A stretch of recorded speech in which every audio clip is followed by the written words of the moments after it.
ജാഹിലിയത്തിലെ നിക്കാഹിനെ പറ്റിയിട്ട് നിങ്ങൾക്ക് കേൾക്കണം. നമ്മുടെ ഉമ്മ ആയിഷ റളിയല്ലാഹു അൻഹ പറയാൻ, ഇമാം ബുഖാരി റഹിമഹുല്ലാഹ് റിപ്പോർട്ട് ചെയ്യുന്ന ഹദീസാൻ, അന്ന നിക്കാഹ ഫിൽ ജാഹിലിയത്തി കാന അലാ അർബഅത്തി അൻഹാ. ജാഹിലിയത്തിലുണ്ടായിരുന്ന നിക്കാഹ് 4 തരത്തിലായിരുന്നു.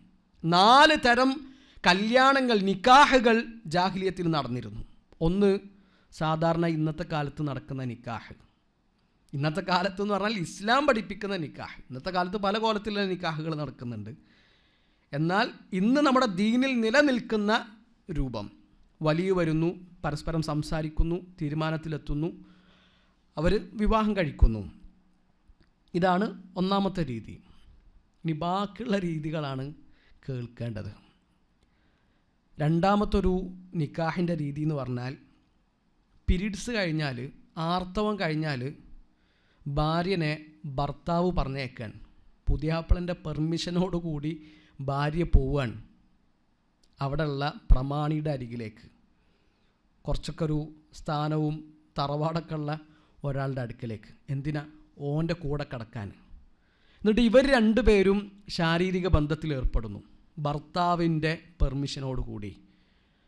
എന്നിട്ട് ആ മനുഷ്യനിൽ നിന്ന്, ആ ഉന്നത കുലജാതിക്കാരനായ നല്ല കഴിവും ധീരതയൊക്കെ ഉള്ള അയാളുടെ അടുത്തുനിന്ന് ഇവള് ഗർഭിണിയായിട്ടുണ്ട് എന്ന് ഉറപ്പാകുന്നത് വരെ ഈ ഭർത്താവ് എന്ന വിഡ്ഢി ഈ പെണ്ണുമായിട്ട് ശാരീരിക ബന്ധത്തിൽ ഏർപ്പെടില്ല.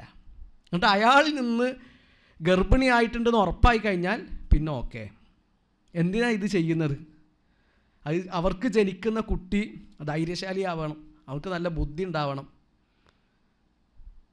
ജാഹിലിയത്ത് ഇരുട്ട് എത്ര കടുപ്പമുള്ളതാണ് എന്ന് നമ്മൾ ചിന്തിക്കുക. ഇതായിരുന്നു ഒരു നിക്കാഹ്. ഇനി ശേഷം മറ്റൊരു നിക്കാഹിൻ്റെ രൂപം എന്ന് പറഞ്ഞാൽ, ഒരു കൂട്ടം ആൾക്കാർ വരും, 10-ൽ താഴെ ആളുകൾ. അവരെല്ലാവരും ഒരു സ്ത്രീയുമായിട്ട് ശാരീരിക ബന്ധത്തിൽ ഏർപ്പെടും. സുബ്ഹാനല്ലാഹ്. എന്നിട്ട് ഇവൾ ഗർഭിണിയായി കഴിഞ്ഞാൽ ഇവൾ എല്ലാവരും വിളിച്ചു വരുത്തും. ഇവൾക്കറിയാം ആരൊക്കെയാണ് ശാരീരിക ബന്ധത്തിൽ ഏർപ്പെട്ടിട്ടുള്ള ആളുകൾ. അവരെല്ലാവരും വിളിച്ചു വരുത്തും.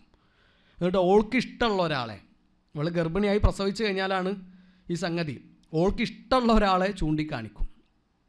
ഇതാണ് എൻ്റെ കുട്ടിൻ്റെ വാപ്പ. നിഷേധിക്കാനൊന്നും പറ്റൂല, അത് അംഗീകരിച്ചോളണം. വിളിച്ചു വരുത്തുമ്പോൾ വരാതിരിക്കാനും ഒരാൾക്കും പറ്റൂല, എല്ലാവരും വന്നോളണം. അങ്ങനെ വാപ്പാനെ തീരുമാനിക്കുന്ന രീതി. ഇനി 4മത്തൊരു രീതി നിക്കാഹുൽ ബഗായ എന്നാണ് അതറിയപ്പെടുന്നത്. അഥവാ തനിച്ച വേശ്യാവൃത്തി. പെണ്ണുങ്ങൾ കൊടി നാട്ടിയിരുന്നു അവരുടെ വീടിൻ്റെ മുമ്പിൽ, അവർ വേശ്യകളാണ് എന്ന് അറിയിക്കാൻ വേണ്ടിയിട്ട്. തോന്നുന്നവരൊക്കെ കയറി ഇറങ്ങിപ്പോകും, എല്ലാവരും അവരുമായിട്ട് ശാരീരിക ബന്ധത്തിൽ ഏർപ്പെടും. എന്നിട്ട് പ്രസവിച്ചു കഴിഞ്ഞാൽ ഈ കുട്ടി ആരുടേതാണെന്ന് തീരുമാനിക്കാൻ ഒരു പ്രത്യേക ടീമുണ്ട്. അവർക്ക് ആ വിഷയത്തിൽ പ്രത്യേക മഹാറത്താണ്, പ്രത്യേക കഴിവാണ്. അവർ അടയാളങ്ങളൊക്കെ നോക്കിയിട്ട് പറയും ഇത് ആരുടെ കുട്ടിയാണ് എന്ന്. അതൊന്നും നിഷേധിക്കാൻ പറ്റൂല. ഇങ്ങനെ 4 തരത്തിലുള്ള നിക്കാഹുകൾ ജാഹിലിയത്തിൽ നടന്നിരുന്നു. എല്ലാ നിക്കാഹും അള്ളാഹുവിൻ്റെ റസൂൽ സല്ലല്ലാഹു അലൈഹി വസല്ലം പൊളിച്ചെഴുതി. ഒന്നു മാത്രമാണ് ബാക്കിയാക്കിയത്. അതാണ് ഇസ്ലാമിൽ ഇന്ന് നിലനിൽക്കുന്ന നിക്കാഹ്. സുബ്ഹാനല്ലാഹ്.